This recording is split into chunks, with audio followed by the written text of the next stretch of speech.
अब चलिए city centre की शुरुआत करते हैं इस वक्त की बड़ी खबर के साथ। राजगढ़ से आ रहे जहां पे सुठालिया में कैबिनेट मंत्री के बयान पर घमासान मचा हुआ है। जनता के मांग पत्रों को भीख बताया है। ग्रामीण विकास मंत्री प्रहलाद पटेल का बयान है, लोगों को सरकार से भीख मांगने की आदत पड़ गई है। मुफ्त की चीजें समाज को कमजोर करती है। नेता आते हैं तो उन्हें एक टोकरी भरकर मांग पत्र पकड़ाए जाते हैं। ये अच्छी आदत नहीं है। लेने के बजाय देने का मानस बनाए। कैबिनेट मंत्री के ये बोल बिगड़े हैं। राजगढ़ में एक कार्यक्रम में जनता को संबोधित करते हुए देखिए, जनता जनार्दन होती है, यही ये मंत्री कहते हैं, लेकिन आज जनता के लिए बयान। समाज से लेने की जो आदत है, अब तो सरकार से भीख मांगने की आदत लोगों की पड़ गई है। नेता आते हैं तो कागज, एक टुकड़ा दो कागज मिलते हैं उनको। मंच पर है, माला पहनाएंगे और एक पत्र पकड़ा देंगे। ये अच्छी आदतें नहीं है। लेने की बजाय देने का मानस बनाइए। मैं दावे से कहता हूं, आप भी सुखी होंगे और एक संस्कारवान समाज को हम खड़ा करेंगे। ये भिखारियों की फौज इकट्ठा करना, ये समाज को मजबूत करना नहीं है, ये समाज को कमजोर करना है। हम मुफ्त की चीजों के प्रति जितना आकर्षण रखते हैं, ये वीरांगनाओं का सम्मान नहीं है। किसी शहीद का सम्मान तब है जब हम उसके चरित्र के साथ जीने की कोशिश करें। ऐसा कोई शहीद का नाम जानते हो जिसने किसी से भीख मांगी हो? मुझे नाम बताना। उसके बावजूद भी हम आते हैं और अपने कार्यक्रम करके चले जाते हैं, तालियां बजाते और चले जाते हैं। मैं तो आपसे एक ही भिक्षा मांगकर अपनी बात खत्म करता हूं। नर्मदा का परिक्रमावासी हूं तो भिक्षा तो मांगता हूं, खुद के लिए कभी नहीं मांगता। इस समाज से लेने की जो आदत है, अब तो सरकार से भीख मांगने की आदत लोगों की पड़ गई है। नेता आते हैं तो कागज, एक टुकड़ा दो कागज मिलते हैं उनको। मंच पर है, माला पहनाएंगे और एक पत्र पकड़ा देंगे। ये अच्छी आदतें नहीं है। लेने की बजाय देने का मानस बनाइए। मैं दावे से कहता हूं, आप भी सुखी होंगे और एक संस्कारवान समाज को हम खड़ा करेंगे। ये भिखारियों की फौज इकट्ठा करना, ये समाज को मजबूत करना नहीं है, ये समाज को कमजोर करना है। हम मुफ्त की चीजों के प्रति जितना आकर्षण रखते हैं, ये वीरांगनाओं का सम्मान नहीं है। किसी शहीद का सम्मान तब है जब हम उसके चरित्र के साथ जीने की कोशिश करें। ऐसा कोई शहीद का नाम जानते हो जिसने किसी से भीख मांगी हो? मुझे नाम बताना। उसके बावजूद भी हम आते हैं और अपने कार्यक्रम करके चले जाते हैं, तालियां बजाते और चले जाते हैं। मैं तो आपसे एक ही भिक्षा मांगकर अपनी बात खत्म करता हूं। नर्मदा का परिक्रमावासी हूं तो भिक्षा तो मांगता हूं, खुद के लिए कभी नहीं मांगता। तो इस बयान के बाद बहुत सारे सवाल उठ रहे हैं, क्योंकि फ्रीबीज का कल्चर देखिए सरकार के द्वारा खुद इसको बढ़ाया जाता है। और आज भी प्रहलाद पटेल की बातों से बीजेपी और विपक्ष देखिए कितना सहमत है, अपने आप में बड़ा सवाल है। फ्रीबीज पर आम सहमति बनाने की हिम्मत क्या राजनीतिक पार्टियों में है, ये अपने आप में एक बड़ा सवाल है। आकाश द्विवेदी ज्यादा जानकारी के साथ जुड़े हैं। आकाश, बीजेपी की सरकार खुद ये फ्रीबीज कल्चर को बढ़ावा दे रही है और आज खुद प्रहलाद पटेल कैबिनेट मंत्री कह रहे हैं कि भीख मांगने की आदत सी हो गई है। कैसे समझा जाए इस बयान को? बिल्कुल, देखिए, लाडली बहना योजना के दम पर मध्य प्रदेश में बीजेपी को ऐतिहासिक बहुमत मिली और मध्य प्रदेश में बीजेपी ने सरकार बनाई। और अब मंत्री प्रहलाद पटेल ने जिस तरीके से बयान दिया है, उन्होंने जनता के मांग पत्रों को ही भीख करार दे दिया।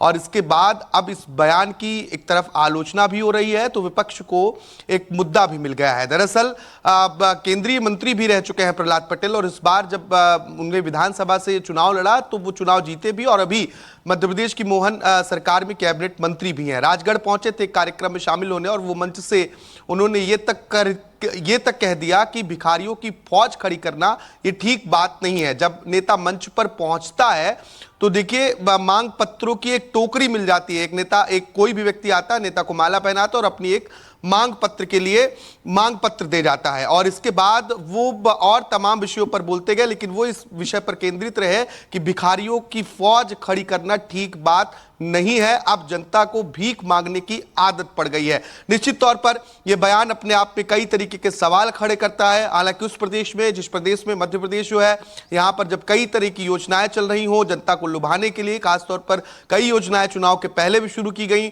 और इसके बाद से ही इस पर सियासत भी होती रही है और अब इस बयान के बाद और भी सवाल खड़े होने लगे हैं। आकाश, जब खुद ये नेता वोट मांगने के लिए आते हैं तो उनका खुद का कमिटमेंट होता है, आप लोग हम पे भरोसा जताइए, हम आप लोगों का काम करके देंगे। वही काम के लिए तो मांग पत्र देते हैं जनता और उसको भीख करार दिया गया। बिल्कुल दीपिका, आखिर जब आम जनता अपने जनप्रतिनिधि को मांग पत्र नहीं देगी तो किसे देगी? और मांग पत्र क्यों सौंपा जाता है? अगर सब कुछ हरा भरा है, सब कुछ ठीक ठाक चल रहा है तो मांग पत्र की जरूरत क्यों पड़ रही है? अगर मांग पत्र लोग दे रहे हैं, ऐसे पत्र दिए जा रहे हैं जिसमें उनके क्षेत्र की समस्याओं का जिक्र है या फिर वो किसी योजना का लाभ लेना चाहते हैं, जो योजना जन कल्याण के लिए ही बनाई गई है, ये सरकार का ही दावा होता है कि जन कल्याणकारी योजनाएं हैं, तो ऐसे में जनता उस योजना का अगर लाभ देना चाहती है, अगर उसे लाभ नहीं मिल रहा है तो अपने जनप्रतिनिधि के पास नहीं जाएगी तो कहां जाएगी? क्योंकि कई मर्तबा ऐसा होता है कि सामान्य व्यक्ति जो है वह मंत्री, विधायक, इनके पास बहुत आसानी से नहीं भी पहुंच पाता है। ऐसे में जब उन्हें मंच पर मौका मिलता है तो अपने मांगों को लेकर मंच पर भी नेता के साथ अपनी बात रखते हैं। हम कई मर्तबा देखते हैं कि बड़े नेता जब उनके क्षेत्र से गुजरते हैं तो उन नेताओं के पास भी पहुंचने की कोशिश होती है। संभवतः यही मंत्री प्रहलाद पटेल के साथ भी हुआ होगा, लेकिन उन्होंने इसकी व्याख्या जिस तरीके से की है उसको लेकर सवाल उठना लाजमी है। ठीक है आकाश, आप बने रहिए। एक बार फिर से वो बयान कैबिनेट मंत्री का दर्शकों को सुनाते हैं। समाज से लेने की जो आदत है, अब तो सरकार से भीख मांगने की आदत लोगों की पड़ गई है। नेता आते हैं तो कागज, एक टुकड़ा दो कागज मिलते हैं उनको, मंच पर है माला पहनाएंगे और एक पत्र पकड़ा देंगे। ये अच्छी आदतें नहीं है। लेने की बजाय देने का मानस बनाइए। मैं दावे से कहता हूं, आप भी सुखी होंगे और एक संस्कारवान समाज को हम खड़ा करेंगे। ये भिखारियों की फौज इकट्ठा करना, ये समाज को मजबूत करना नहीं है, ये समाज को कमजोर करना है। आकाश, जो मंत्री के आसपास होते हैं उनको तो मांगने की जरूरत ही नहीं पड़ती, उनको तो मिल जाता है, और जो जागरूक लोग होते हैं उनको पता है उनका हक कैसे लेना है। और जिन लोगों को यहाँ पे मंत्री जी ने कहा है, ये वो लोग हैं जिनको पता ही नहीं है कि क्या चीजें उनको मिलती है, वो सिर्फ, और इनकी मांगे वही होगी, बेसिक मांगे। निश्चित तौर पर कोई बहुत बड़ी मांग को लेकर तो लोग नहीं पहुंचते हैं, लेकिन जैसा मैंने पहले भी जिक्र किया कि जो जिन्हें सरकार जन कल्याणकारी कहती है, जन कल्याणकारी योजना जिन्हें नाम दिया जाता है, अगर उन योजनाओं का लाभ आम लोगों को नहीं मिल पा रहा है, अगर वो मूलभूत सुविधाओं से वंचित हो रहे हैं, तो वो निश्चित तौर पर अपने जनप्रतिनिधि से इस बात की मांग करेंगे कि उनकी समस्याओं को दूर किया जाए। क्योंकि चुनाव के ठीक पहले यही तमाम नेता जनता के बीच पहुंचते हैं, उन्हें लुभावने वादे भी देते हैं और ये उन्हें आश्वासन भी दिया जाता है कि सरकार बनने के बाद तमाम जो बेसिक समस्याएं हैं, जो अब तक पूरी नहीं हो पाई हैं, जो समस्याएं खत्म नहीं हो पाई हैं, उन्हें खत्म करने की कोशिश की जाएगी। और संभवतः मुझे लगता है कि यही सरकार का लक्ष्य भी होना चाहिए कि आम जनता को किसी भी तरीके की दिक्कत ना हो। खुद राज्य सरकारें या केंद्र सरकारें इस तरीके की दावा भी करती आती हैं, लेकिन फिर उन्हीं के मंत्री इस तरीके के बयान देते हैं। हालांकि प्रहलाद पटेल आगे ये भी कहते हुए नजर आए कि मैं एक भिक्षा मांगकर अपनी बात को समाप्त करता हूं, क्योंकि वो नर्मदा परिक्रमा के वासी हैं। ऐसे में वो भिक्षा तो मांगते हैं लेकिन अपने लिए नहीं मांगते। इन्होंने ये बात कहते हुए अपने भाषण को समाप्त किया। लेकिन आखिर ये भी एक सवाल है कि क्या प्रहलाद पटेल के पास इतनी अधिक मांग पत्र पहुंच गई कि उन्हें इस तरीके की बयान देने की जरूरत पड़ गई? इस बात को भी सोचना होगा। और अब इसमें बीजेपी का क्या रिएक्शन होता है, बीजेपी का क्या रुख होता है, यह भी हमें देखना होगा। ठीक है, खुद का भिक्षा जो है वो आशीर्वाद है और लोगों को भीख मांगने की आदत, और इस तरीके से कह रहे हैं कि फौज खड़ी कर रहे हैं। फिलहाल विस्तार से जानकारी देने के लिए आपका शुक्रिया। कल छत्तीसगढ़ विधानसभा में प्रदेश का बजट पेश किया जाएगा। बजट को लेकर किसानों को क्या उम्मीद है, बेमित्रा से एनडीटीवी की टीम ने बातचीत की है।